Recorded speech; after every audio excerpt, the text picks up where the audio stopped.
Principles of time management. Let's talk about time management strategies that work, because I know you feel crazy with all you need to do, and it's rolling around in your head. It's rolling around in your house. Let's organize it. Let's get busy. And I'm going to share things with you today that you may not have thought of before. Welcome to the Best Years Podcast. This is Dr. Darlene at whatstopsyou.com, speaking to Generation X and baby boomers who want more. I'll share power, skills, and tools with you to get your mojo back on a conscious and unconscious level. Be ready for real and lasting change. The unconscious is a powerful thing. We're going to talk about external time management and internal management principles of time today. Question: what stops you from managing your time and having control of your day and life? What is it that stops you? Take a moment. What is it?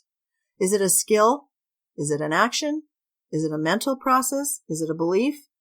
I love this saying. A wise man once said, a balanced day ought to include 8 hours of work, 8 hours of sleep, and 8 hours of play or leisure. And that wise man was Brigham Young, a leader in the Mormon Church.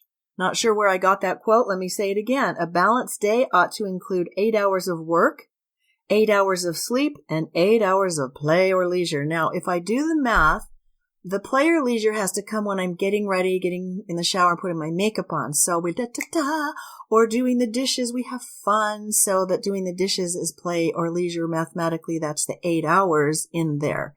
So it doesn't mean water skiing for 8 hours, but it means things that aren't sleep and that are not work and making money and all that kind of stuff. So enjoying your life, wouldn't that be interesting to have a balanced life? Oh my gosh.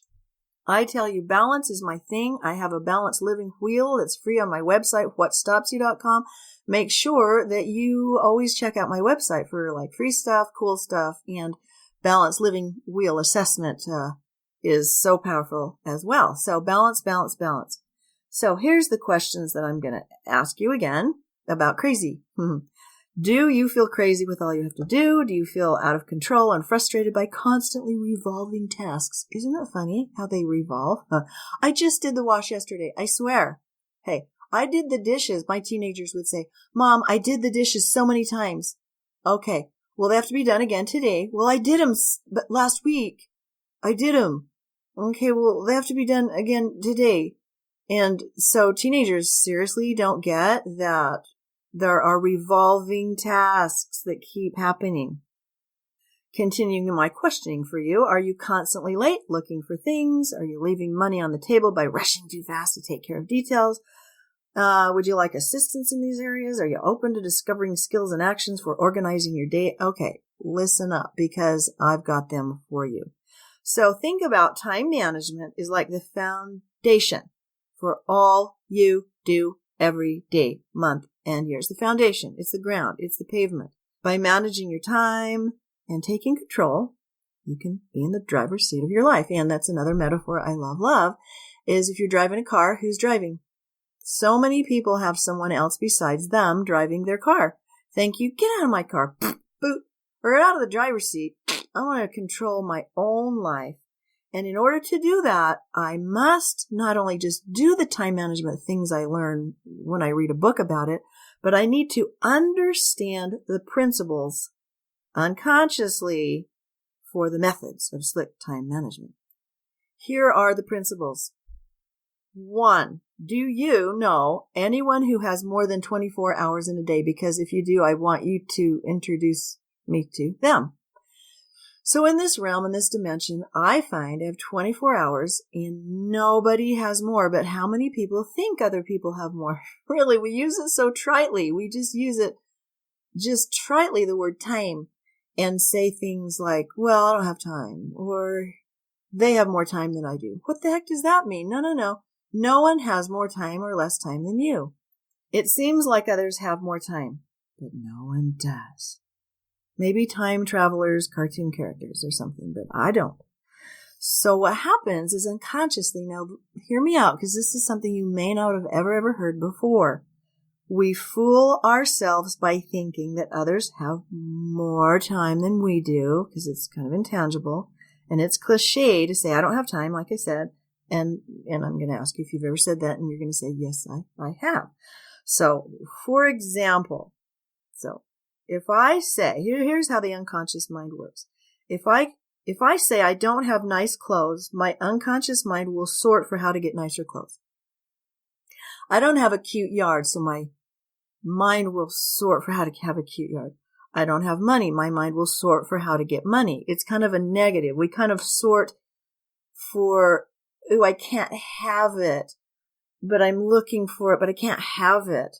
Or I don't have time. Hello? I don't have time. Seriously? Doesn't make sense now, does it? What do you mean? You do have time. Well, hear me out. I don't have time, so your mind tries to find a way to get more time, and you can't get more time. You can't. So then you're frustrated when you think it's possible to have something you cannot have, and you fool yourself. So, I know this is a weird conversation. Probably not thought of it this way. So I want you to write down, I don't have time, put a circle around it and a line like Ghostbusters. Never say that again, because it's not a true sentence. It's not a truth that you don't have the time, because you do have the time. So what is it you're actually really, really saying when you say that? Because you don't get to say that anymore. So what are you really meaning in it? What are you meaning? What we're really meaning is we don't want to. I don't have time to go to lunch with you. It means either I don't want to, or I don't know how to find the activity that fits in that time, or I'm not organized enough to do it. I'm sorry, I can't help you move on Saturday. I don't have time. Is a false sentence. I can't help you move on Saturday because I'm choosing something besides you. And that's factual, and that's true, and that's real, and you might not want to say that out loud, but you literally have the time. You just chose to do something else with your time, or it's not a priority. So to recap, what are we really saying when we don't have time? We're saying we don't want it. Think about something you've said lately you don't have time to do. I just don't have time to take care of myself. Well, it's because you chose something else in your block. It's kind of like saying, I can't fit anything else in my shopping cart because it's full. Well, you know that if you organize your shopping cart, you can fit more in there.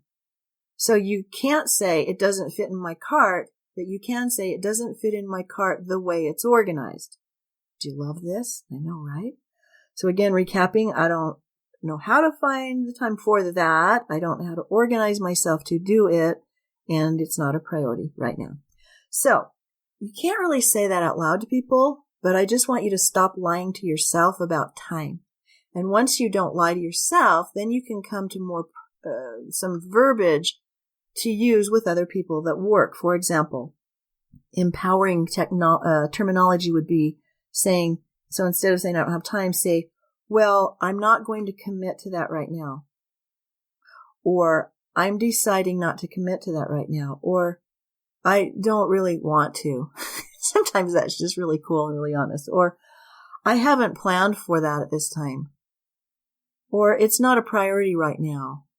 Or I'll fit that into my schedule when that works better in terms of priorities. See, the deal is, we all receive a gift each day.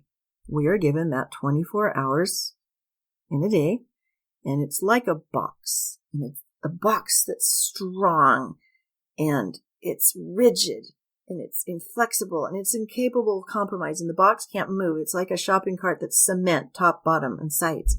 And the box is sealed with an airtight lid, and it's got to be closed at the end of the day.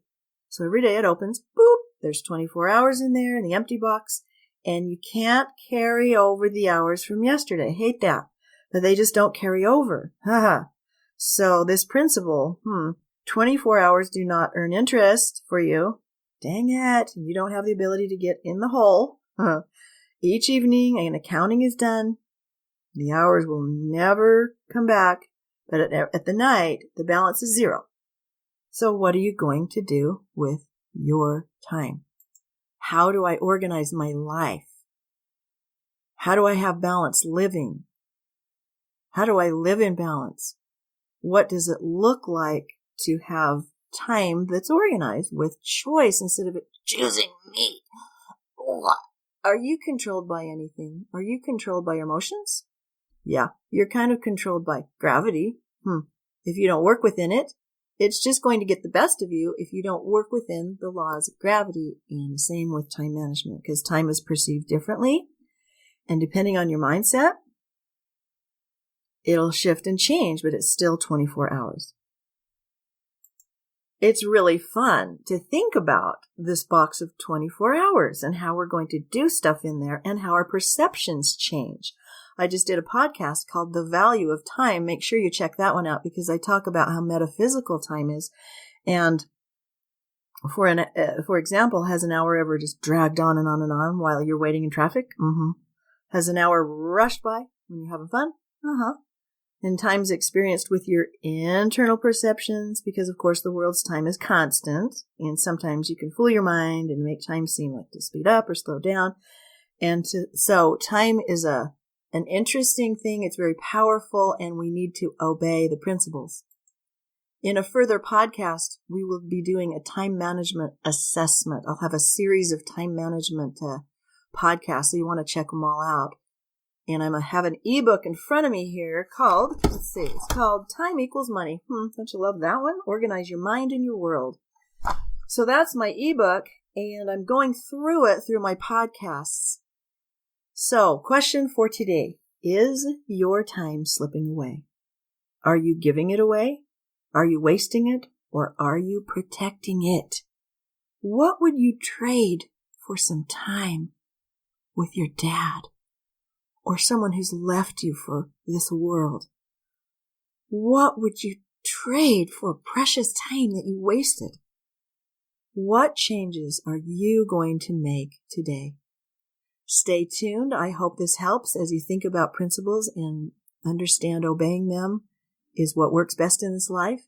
Have fun with your introspection today, and we will talk soon. If you like what you've heard, please subscribe to my channel so we can hang out. Also, go to www.whatstopsyou.com for notes to this podcast and learn more power skills to indeed live the best years of your life.